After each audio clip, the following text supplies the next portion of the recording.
Hello, this is Harold Buchanan, and I'm joined by my friend Volko Runke. How you doing, Volko? Hi, Harold. I'm doing well. Hello, everyone. We're both board members of the Zenobia Award, and we're here today to announce the 8 finalists for the Zenobia Award, in addition to 2 honorable mentions. This is the culmination of consideration of over 145 applicants, 86 proposals, 37 prototypes from a highly diverse group of designers. The vast majority of these designers haven't published anything to date. It's also the culmination of over 100 volunteers playing many roles, including mentors, technical assistants and advisors, judges, board members, and many others associated help to get us to this point. Volko is going to discuss the Zenobia Award and the process that got us here. Volko? Thanks, Harold. So, as you may know, the Zenobia Award has as its goal to broaden and diversify historical board gaming. That is, board games that simulate real-world history in some aspect. And before we received applications, as the board was designing the contest, we had the concern that, well, we might not get very many answers to our call for contestants for such a specialized endeavor. When we got 145 applications, we felt a little bit happily overwhelmed, but we knew that we couldn't properly support and mentor and evaluate so many different projects. So somewhat painfully, we first narrowed that down based on topic descriptions to just under 100 different projects, and asked those designers and design teams to submit concept proposals. We were very happy to get 86 concept proposals from that, which we further had to then narrow down to 46 advancing proposals, from which we received in June 37 prototype games. So since that time, about 30 volunteer Zenobia judges organized into 8 judges panels that we tried to make as diverse as we could, have been playing and evaluating and scoring those 37 prototypes. And they evaluated them on the basis of 6 criteria: the richness and fidelity of the history in the game, the originality of the topic and the originality of the mechanics, and the elegance of the game system and the player experience. And based on those scores, we then had a ranking of those 37 prototypes, first by raw score received from the judges, and then by scores adjusted for whether or not a given prototype happened to get assigned to a panel that scored a little bit higher than average or a little bit lower than average. Then the board and the chief judges met, and based on those overall scores, selected the 8 finalists that we're going to announce now. And those 8 finalists are indeed the top 4 scoring games on each of those scoring lists, raw and adjusted. In addition, we want to recognize, through honorable mention, 2 other prototypes that stood out, in the one case for player experience and in the other case for excellent historicity. What will happen to the finalists? They will have another month now to refine their prototypes if they would like, including based on feedback from the judges. And then thereafter, we will go through a final judging round on the same criteria to select 3 winners of cash prizes. And we will announce those winners on the 15th of October. Harold? Thanks, Volko. Without further ado, let's get started with the honorable mentions for the Zenobia Award. A little bit about their game and some comments. So, Volko, if you'd like to get started, you have the floor. Sure. So the first honorable mention is Player's Choice. And this game we selected because it scored a perfect 5 out of 5 for player experience. And it was the only one to receive that high score from the judges. And that game is Key Long by Colin Lim. In Key Long, you run a family business in early aquaculture, deciding when to gather in fish, sell them, contract with villages, build a transportation network, invest in factories to process fish, and eventually found sustainable fish farms. Here's a little of what the judges had to say. The game aims to teach players about the establishment of the Singapore fishing industry and the impact of overfishing. As the game progresses, your options open up through new buildings, association advancement, shallow water, deep water, and potential damage from floods, overfishing, and political changes add fine tweaks. Now, I happen to have had the chance to play Keylong and to try it out with a local board game group that is not made up of history buffs or con-sim nerds like you and me, Harold. These are mainstream board gamers, if you like. And they absolutely loved playing Keylong and wanted to know right away where would they be able to get it. So Keylong by Colin Lim, honorable mention for Player's Choice. So the second honorable mention is the Sotavento campaign by Isaac Guevara. And this is a military-based board game on the French intervention in Veracruz. The French must secure supply lines, establish garrisons, and locate resistance encampments. The Republican side recruits forces, trains them, ambushes, and disrupts French communications. Some commentary from the judges included incredible detail in the units, the order of battle, and the nature of warfare at the time. The use of primary and secondary sources is outstanding. The clearly modeled dynamics of the French intervention, logistics, irregular conflicts of the period. The use of blocks evokes the fog of war incentives and are historically aligned. And I, once again, this is a wonderful game that we wouldn't have seen perhaps if it hadn't been for the Zenobia Award.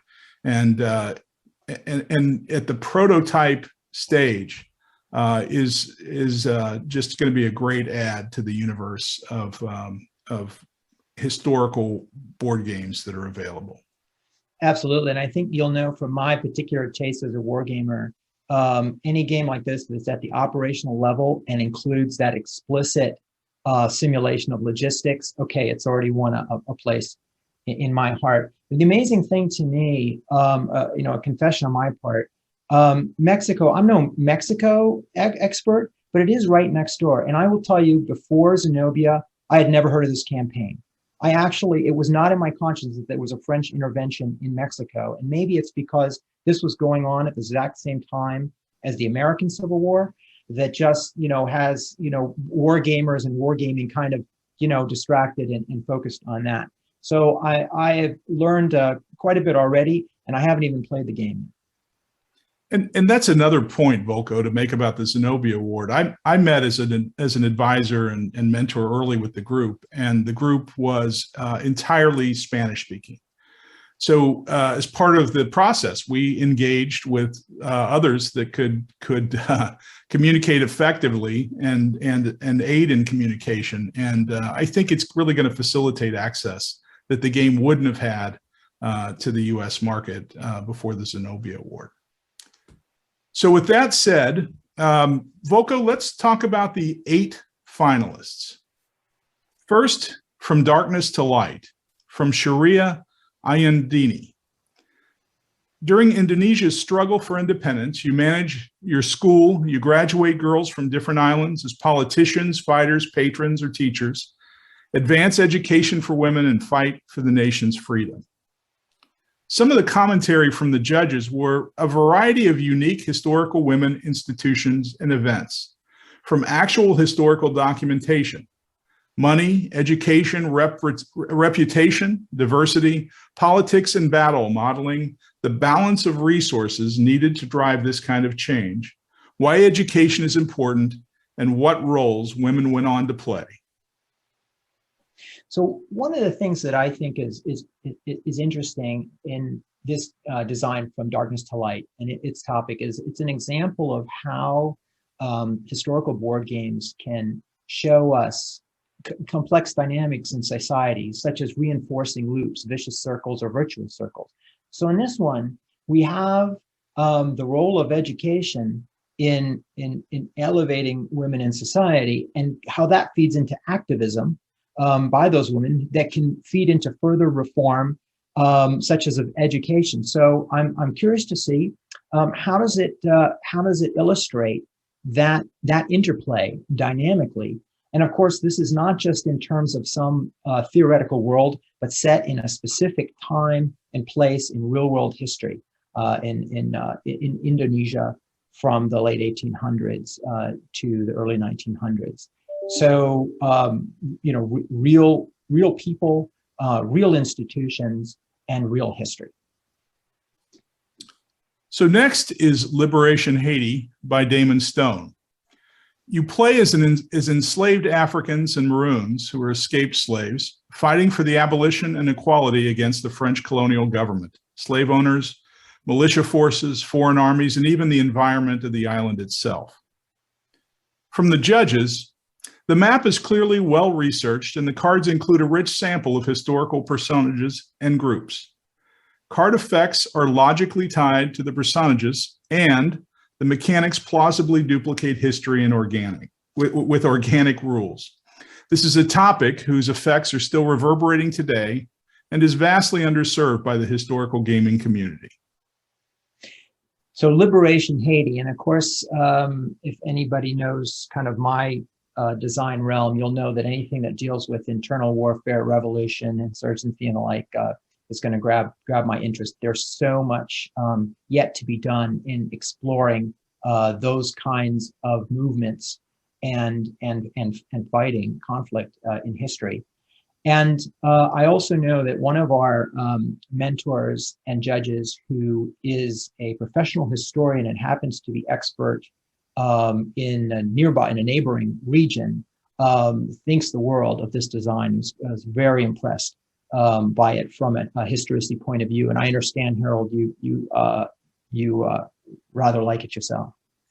Absolutely. I worked as a mentor with Damon early on, and his vision of communicating the actual events and individuals involved in the events in Haiti is bringing us a topic that I don't know we would have seen otherwise. And it's an interesting game. It's multiplayer, or it can be, and it's just, it's what the doctor ordered for a fan of the Age of Reason and the end of colonialism. So next is Molly House by Joseph Kelly. Work together with gender-defying queers to meet the secret in London's Molly House. Plan Molly House events and create joy in the face of opposition by the Societies for the Reformation of Manners, informers, and the risk of arrest. Judges' comments: this is a very different subject and expands the coverage of the LGBTQ+ history in a novel direction. It's a successful model for the activity and history. There's a rich amount of work that is obvious in the card details and map. We learned something about the subculture playing. So, like you, Harold, I've long been a fan of 18th century history, 18th century European and even British history in particular. And again, I knew absolutely nothing about Molly houses or this cultural or subcultural movement and the activity and the struggle going on at that time. So really fascinating and illuminating for me. And what I think I'm going to be interested in seeing when I get to play it is how does that the activity of that subculture and its effort to keep itself flourishing and alive undercovers, so to speak, undercover. How does that compare to modern times? How does that compare, or let's say, to the 20th century? We usually think about this kind of issue in our own, context today. Was it better in some ways, worse in some ways in the 18th century compared to the 19th century or the 20th century or today? I have absolutely no idea, and I'm hoping to learn a lot from playing Molly House. So next is Orange Shall Overcome by Marcel Kohler. Use teamwork and make the personal choices of characters based on real-world members of the resistance against the German occupation of the Netherlands. And the judges' comments were great research and historical depth, very impressed with the direct link to the designer. It personalizes the event, It's a game that leaves you wanting to learn from your mistakes and choose a different path if a future game offers the same situation. Orange shall overcome. So conflict simulation games have no shortage of games set in European World War II. And here's another one. But here we have not just a historical struggle, but we are zoomed in on individuals, and not just, archetypical individuals, but real historical personages that I understand in some cases there are even some connections to the designer. And so I'm very curious to see how does that help bring the world of the resistance fighter in World War II alive. Many of the games that we look at, the vast majority of the games that we looked at, Volko, were very early in the prototype stage, and we judged them accordingly, right? Our expectations weren't that they would be polished or perfect or even finished in their designs. But this design really came across as a very polished and finished work, and one of the few that I think the designer Marcel had been working on for such a long time. I don't know that didn't change the probability of success for Marcel, but it's a game that shows very well and also plays very well. So next is The Season by Lauren Ino. As head of a landed gentry family during England's Regency era, manage the activities and education of your household's young ladies while maintaining their reputation, health, finances, marital status, and skills. The judges' comments were the game is well researched and cited, and this research can be seen in all aspects of it. The spaces are historically relevant, but also clearly tied to effects in-game, and the placing of workers feels like a logical abstraction of available time. The representation of the lady as a deck of cards is also an intuitive model. So we have some original mechanics applied to the real life history of a period and a social endeavor that is much represented in fictional literature, right? In fictional literature of the era, and so I'm expecting that players of The Season are going to enjoy comparing this model of real world history and the organization of that endeavor to the stories and characters in the novels that the world enjoys so much. Next is Tyranny of Blood by Ekar Bharadwaj. Indian caste system under British colonialism. During the rise and fall of colonialism and ensuing social displacement, shape the nation state to your caste's advantage with its own actions and paths to victory.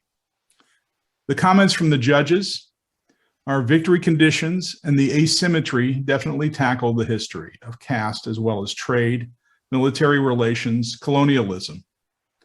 The caste focus elevates it in novelty relative to other designs on Indian social colonial history. The Jati chart and the way the subsystems tie together, as well as the fifth player, British action, are all quite novel. So Tyranny of Blood, about the Indian caste system. Here's another example of what I think board games can do so well, and that is to show and help us get into and understand how so many things in life, in society, are interrelated.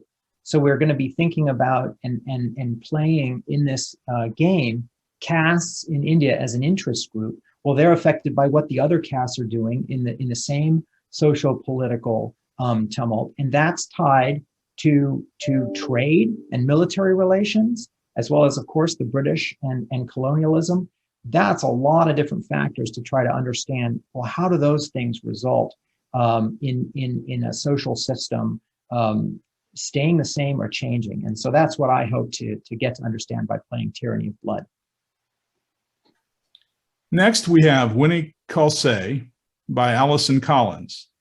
Historians have argued for decades over the function of Machu Picchu, swayed between re-examined evidence and charismatic historians building elaborate myths. Explore this enigmatic wonder and challenge your perception of history. Comments from the judges included, "This perspective is very fresh. A game about Machu Picchu typically deal with a lost city and Spaniards, and can ride on the coattails of the scientists or boldly strike your own path forward, collaborate with others, or bury them.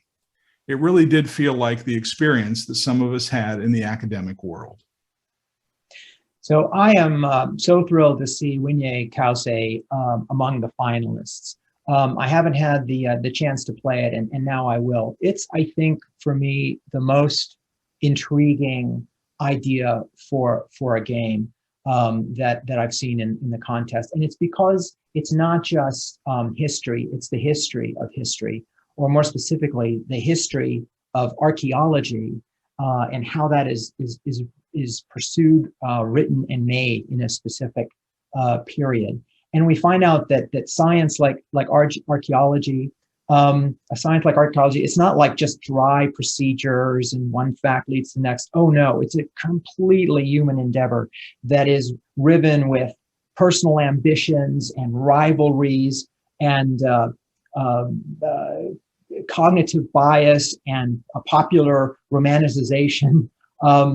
And this all plays out among the players as they decide for their careers as archaeologists and historians how to proceed in terms of which theory about Machu Picchu to advance. So I just can't wait to play it. And the eighth finalist is Winter Rabbit by Will Thompson. Explore a pre-Columbian economic system based on reciprocity and community need rather than supply and demand. Prepare your Cherokee village for winter as a trickster rabbit of Cherokee lore disrupts your work. And the comment from the judges, the history comes from telling of a story using symbols and the uncertainty of the winter rabbit, an effect that all control. A powerful centuries-old narrative develops. The resulting story is a rather special gift from the Cherokee culture. A fable is tribal history that makes for a most interesting game. So Winter Rabbit to me illustrates something that I've run into in my own historical game design, and that is the role of lore in history. I mean, understanding history, of course, is not just understanding facts, but it's understanding contemporary perspectives, because those perspectives, of course, affected behavior. So for me, if I want to simulate, some regime's military strategy sometime in the past, I have to take into account what was the lore that affected that regime's strategy. And so in Winter Rabbit, we get to explore that literally by having lore about a Winter Rabbit character affect what these villagers do to run their economic system. And I'm just going to find that very fascinating. It's a very interesting game. Basing a game on a fable that is used to help a community prepare for winter, but also to prepare for the uncertainties that can occur in that preparation is so interesting. And one of my favorite parts about this game is just reading the rule book, because the rule book addresses all of the issues with the fable with a lot of color about what's going on and why, and the perspectives of the community. So I think this game is a real gem and one of the more unique games, something that I really didn't expect to come out of the Zenobia Award. So I'm very excited about where this game is. Thanks, Volko. That's a wrap for the introduction to the Zenobia finalists. If you'd like to learn more about the Zenobia Award or participants, you can watch the Zenobia website, zenobiaaward.org. We'll also discuss the Zenobia Award on Twitter. You can also find Volko and I there, as well as many of the other designers and volunteers. Our goal is to announce the winner and 2 runners-up on October 15. We're also looking forward to mentoring many of these participants to get their games introduced to publishers and get them published. The rights are all theirs. We will help them as much as they are interested. out of our 37 prototypes that we played, there were many, many that I know judges felt deserved dedicated development and publication. In fact, many more than we could ever name as finalists and certainly to provide awards. And so in that regard, my hope and expectation is that design teams will continue to work with us, with mentors and with judges providing feedback, with rules reviewers, and with anyone else associated with Zenobia toward development and publication, if that's what the designers are interested in. Thanks for tuning in, and keep an eye out for these games and the designers. They deserve all of the support they can get. On behalf of myself, Volko, and the Zenobia Award volunteers, we wish you great gaming.